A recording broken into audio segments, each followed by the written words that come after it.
I am a Thai American. I was born in Enid, Oklahoma, a very small town, to a pastor. So my father is a pastor of the Presbyterian Church.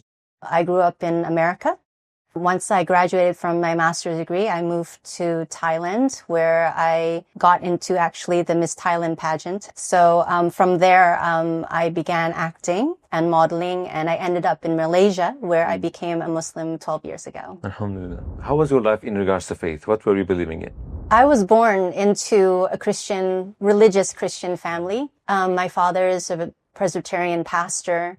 My grandfather is a pastor. My uncle is a pastor. And they were quite high-ranking in Thailand anyway. So when I was born in Oklahoma, my father was getting his PhD in theology. And so I grew up very much in the church. I started singing choir when I was 3. And so the practice of Christianity was always there. I went to church every Sunday. Even in college, I sang in a Christian a cappella group. So Christianity was a big thing for me. Spirituality, believing in God. I remember even exams, I would think, oh, I didn't study enough, but I'd have my cross and I'd take it there and I'd put it on my desk. And if I did well, I will think this is the hand of God. So I was quite a religious girl, but I always prayed to God the Father. I never prayed to Jesus. I never prayed to God the Son. What was the thing that made you question your beliefs? It actually began with my, gaining a little bit of fame.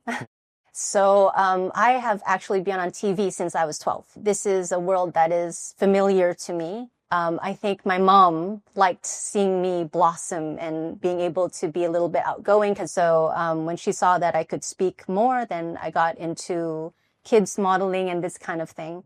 Once I finished my master's degree, I flew back to Thailand to have a vacation with my dad. Now, when I got to Thailand, my dad decided, he didn't decide. He had to go on a business trip to Geneva, and he left me alone for 2 weeks.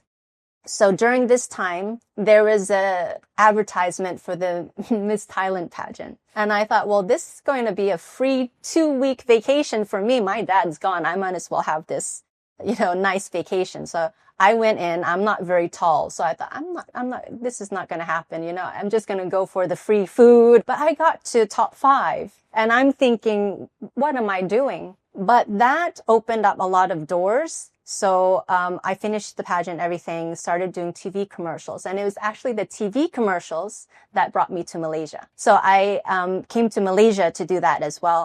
I did a reality show, this kind of thing. I ended up in a telemovie, so a movie that was meant for TV. And it was vampire movie. And my crew was Malay Muslim. Although at that time, very American. I didn't think anything about religion or anything once I landed here. I didn't think, these women in headscarves were Muslim. I was just like, oh, this is the fashion here. I didn't think that the men in the beards, they were Muslim. I was just like, oh, they like facial hair here. I didn't think about it. And then so I got on this set and then I couldn't understand how come my crew and my director and all of the other actors, how come they're not eating during the day and then they're eating so much at night? I didn't know that it was Ramadan. I just didn't know, but I just knew that they weren't eating. They were asking me to eat, but they weren't eating. So I was like, okay, this is strange. I guess the analogy that I can give is that sometimes we'll see the Hollywood actors after some fame, you see them fall into depression or worse than that. And you're thinking, why? You have everything. You have everything. What are you doing? So I started to feel that because the feelings were, do people want to know me and become my friends because of me? Or is it because of what they think I am?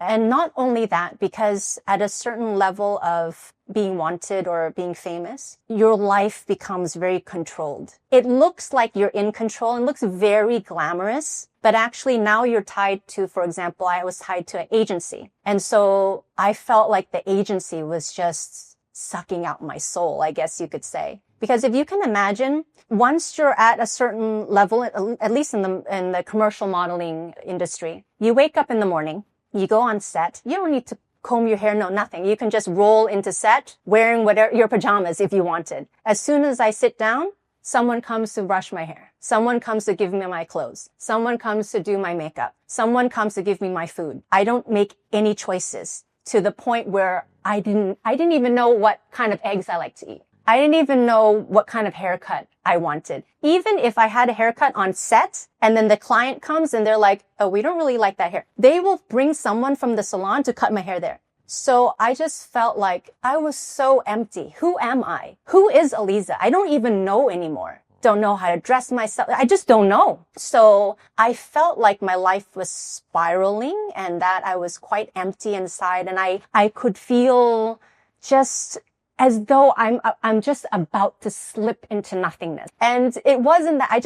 To tell you the truth, I didn't know what happiness was anymore. I didn't know who I was. I didn't know what to feel because I only felt what my script told me. If I'm supposed to be sad that day, I'm sad that day. If I'm supposed to be happy that day, I'm happy that day. I didn't even know how I felt. I couldn't clip nails without reporting it to someone.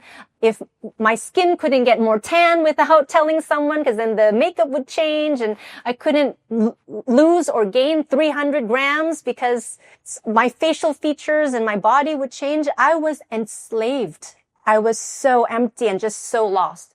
So I always felt like, who am I? From being a very confident American girl, it's like I could feel the depression like rising. I just felt this darkness rising inside of me. And I thought, I need spirituality now. So at first, of course, I'm a pastor's daughter. I started to look into Christianity and I bought stacks of books to the point where my father was asking me, are you going to go to seminary? Are you about to become a preacher or what is it? So I bought a bunch of books thinking, okay, I always relied on God since I was a little girl. I'm going to ground myself in religion. So I thought, okay, if I'm going to do this as an adult, not as a child just listening to some preacher, I'm going to do this properly. I'm going to do a research. So I started to read. And to tell you the truth, I'm not really an avid reader. Not really. But here's where Allah subhanahu wa ta'ala started to really guide me on my journey. Because I believe that if I could find the earliest church, this is what my mission was. I'm going to find the earliest church, figure out how they were worshiping. That's how I'm going to worship God because that's how he's going to be pleased. Because I knew that Christianity had so many denominations. At that time, it was like 200 different denominations. I said, it just can't be. There's got to be one that has to be the best one. And when I read the history of how the Bible was put together, I was thinking, now wait a minute. How can a group of men decide what's going to go into the manuscript that's supposed to be coming from God? How can you decide that? That's ridiculous. How can you decide this is going to be in, this is going to be out? That's shocking. I can't bring myself to trust the Bible. So I thought, okay, let's not think about that anymore. This is freaking me out. So I put the Bible aside and I thought, okay, can't look at the Bible. Let's just look at the history. Of course, Christian history is very bloody. And I thought, if you have to kill that much to convince people and force people to believe, it doesn't feel right. So now Bible is out, history is out. I'm thinking, now what? As a Christian girl, yeah, I can forget to pray. But not only that, I like to dance back then. If I go dancing one night, Saturday night, and I'm wearing whatever I'm wearing and I'm doing whatever I'm doing, and then I go to church the next morning, is that okay? Not really okay. So I think, oh, there's some loopholes here. I don't know if I'm okay with the loopholes. I'm trying not to think about it, but I'm not sure if I'm okay with it. I still haven't written Christianity off. I thought maybe I just needed more research. Around the same time, I befriended one person in Malaysia who actually prayed 5 times a day. Before this, I had not met anyone who prayed 5 times a day. My circles, we just didn't have it. And I would look at my friend and they would do this, mashallah, this full body prayer 5 times a day. And I would look at them and I would think, I'm a pastor's daughter. I don't pray 5 times a day. If I forget to pray for 2 months, nothing happens, you know? So this one friend, they suggested that I attend a class with them, a class that they were going to. And it was a class at Sheikh Husseini's Islamic Center. I didn't know who he was. I was quite scared. What am I supposed to wear? I'm a model. It's not like I have any clothes that's going to be appropriate. So then I went to Sheikh Hussein's Islamic Center. So he gave me some pamphlets. And I tell you, these pamphlets were as though they were put in order by Allah for me. That's the way I felt. The first one I still remember. The first pamphlet was called Anatu. Anatu is the god of the Aboriginals in Australia. And the reason why not to is because their concept of God is the one who doesn't eat and doesn't go to the toilet. So this was going towards Tawheed. So one after another, just changing my mindset. And I found it very easy. And he was telling the stories of the prophets. So I was thinking, it's kind of familiar. I couldn't catch that Ibrahim is Abraham. I couldn't catch it. I couldn't catch that Musa is Moses. I couldn't catch it. It's just Arabic was just so foreign to my ears at that time. Sometimes people ask, well, you were a model, you were in this industry, all these things. Was it difficult? Not really. Even as a model, I wasn't like the stereotypical model. I didn't go and party and all these things. I would sit in the corner and read my book and just wait for my turn kind of thing. So I was thinking, you know what? This actually, whatever I'm reading resonates with me and fits with my values. I always felt like someone that just was in a position that didn't feel like me. Like, yes, I was in modeling and acting and so many people want to be in that industry. And I felt blessed that I was in that industry. But I never felt like I was in my own skin. When I started to read these pamphlets, I felt like the values in there aligned with me so nicely, you know, so it wasn't hard. Understanding Tawheed, just all these shifting parts fitting together like a puzzle. You know what? I think Islam is more like a concept. So that means I could understand that tracing all the way back to Adam, we've had Islam all along. We've had Muslims all along. I understood. So now I had to think, and I think this is the overthinking kind of perfectionist, nerdy part of me. Man, I want to be a good Muslim though. Can I be a good Muslim? I don't want to become a Muslim and then I start sinning right away. This is my logic at that time. And I thought, okay, so I need to learn a couple of things. I thought, okay, I need to learn Arabic. Let me learn how to pray, all these things, right? And at that time was when Ustaz Sharif intercepted. I had actually, the day that he started to talk to me like more seriously, I had actually booked a volunteer from Al Khadim. I thought, okay, I need to know how early do these people wake up? You know, how long does it take to put on a hijab? That must take a long time.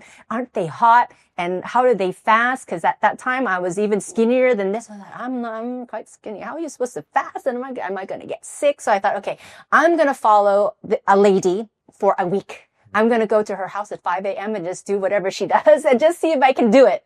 So I was supposed to meet my volunteer that day, but it was a Sunday, which was the usual class. So I went to class first and Ustaz Sharif intercepted first. He was like, hey, Eliza, so what do you know so far? Do you want to have a chat? In my heart, I was like, no, Ustad, I've already done my research. I already feel like a Muslim. I don't need to talk. But he was just so nice that I thought, okay, let me go and sit down with him and just have a chat. So we went into Sheikh Hussein's house actually.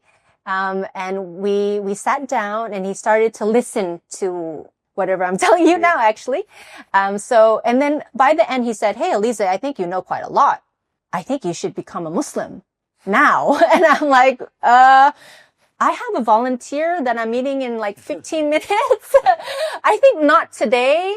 And then he asked me, well, what's stopping you? So I told him, I feel like I need to learn Arabic and I feel like I need to read the Quran. I feel like I need to learn how to pray. I feel like at least I should know some hadith. And he's looking at me. He asked, I remember the question. And I think he finally, or maybe he already knew, he detected the perfectionism. He kind of detected that. And he was like, well, how long do you think you're going to take to do that? 20 years? 30 years? 50 years? And I don't know if this is going to sound silly to you and the viewers or not, but the thing that made me cry, and you have to remember, I've already been on this research study for like 3 months or something like that. And I wanted the knowledge so bad. I wanted to understand so that I could be a good Muslim. So he said, Eliza, don't you know that Allah subhanahu wa ta'ala only reserves that level of knowledge that you want for a Muslim? So now this went inside of me and hit my heart and made it hurt. But by that time I was crying because I was hurt that I couldn't be perfect. But I understood. In that moment, I understood. And Allah subhanahu wa ta'ala put into my heart, number one, to think, you know, Eliza, if Allah subhanahu wa ta'ala has taken you on this journey and has already shown you that you've been Muslim your whole life, don't you think that he's going to help you with your father? Don't you think that he's going to help you with your family? So that one was eased. And then I thought, Ustaz is right. Every single thing that I've been saying, it's a little bit of showing off. Showing off what I know, showing off what I feel. But it's just been lip service. I've just been saying it with my lips. But until I declare myself with Shahada, I haven't really done anything except for just talk, just say a few words. Why should Allah give me that knowledge when I can't even take the step to submit myself? I understood. So when I was crying the heaviest, because I think, mashallah, of course, Ustad was very familiar with Shahadas. I think he saw that I got to a point of understanding more deep. And then he asked, are you ready? In that conversation, unplanned, about to go see my volunteer, but I understood. The last thing that I thought, once he asked me, if Allah wants me to do this, I can't stop it. If Allah wants me, I can't stop it. So I said my Shahada. How was the feeling? The feeling, I'm getting it now. Once you say the Shahada in Arabic, you're a little bit blurred because you don't even know if you're pronouncing it correctly. But once I said it in English, I am having it now. There's a tingling that goes from the top of your head and it goes down the back of your neck and it goes down your whole body. And I'm feeling it even in my knees and into my feet now. And you feel this wave and it's as though your old life is just leaving. Your old life is leaving. That new life is entering from head to, from top to bottom, just like how Adam, his ruh, was blown at top to bottom. I felt it. And then once it went to my toes, you know how sometimes when the TV station goes out, you have that that beep. I heard my ears beep. Even my eyesight went a little bit pink. Even my vision was a little bit different. And then I felt light, just so light, so light. Like, wow, okay, so this is it, so light. And immediately after that, it was adhan for asr. And I went to make wudu without knowing how to make the wudu. Someone said, do this, do that, do this, don't do that. Okay, do this. Oh no. But after that, my dad just said the most beautiful words, He said, you know what, Lisa? If you believe in the God of Abraham, same like me, I'm happy. And if this religion anchors your heart and gives you peace, it's okay. You go ahead. And you don't have to worry about me, and you don't have to worry about mom, and you don't have to worry about our family. And then he listed up, because we have Buddhists in our family, we have Catholic, and we have Protestant in our family, now we have a Muslim. So there's another misconception that Islam degrades and devalues and oppresses women. But I would say that this is so far from the truth. Now, I will admit that sometimes in certain places, culture comes in to the play of how Islam is, practiced. But if we look at the pure Islam, I kind of feel bad for the men. Sorry. I kind of feel a little bit bad for the men, because the men are the ones that really have to go out and they have so much responsibility. Whereas Allah subhanahu wa ta'ala has actually lifted the women to so much comfort. Actually, the men are supposed to take care of the women financially, physically, mentally, everything. The women, we cook for the men out of charity. We do their laundry out of charity. And of course, we please them to please Allah. But, being a woman in Islam amongst properly practicing men, mashallah, you are not oppressed. my voice is heard. I feel seen. I feel protected. If I'm amongst practicing men, my goodness, there was a time when I was working in an NGO with Islamic NGO, and we used to take turns giving the tadhkirah. When it was my turn, all the men will look away or they will look down. They would give me enough respect not to stare. They will listen to my words and they will listen to my reminder, but they will give me so much respect. Even when I go eat at Chili's, American restaurant, but in Malaysia is halal. I remember I was in whatever I'm in, and the waiter is from Bangladesh. As soon as he saw me, hello, he looked at the table. Hello, ma'am. How can I help you? The whole time he would look at the table. He gave me enough respect, mashallah. Why Islam out of hundreds of lifestyles, religions? So this is also one of the top questions. Why Islam? So my answer is because I like the Sharia. I like the rules. And everyone is always very shocked. You like the rules?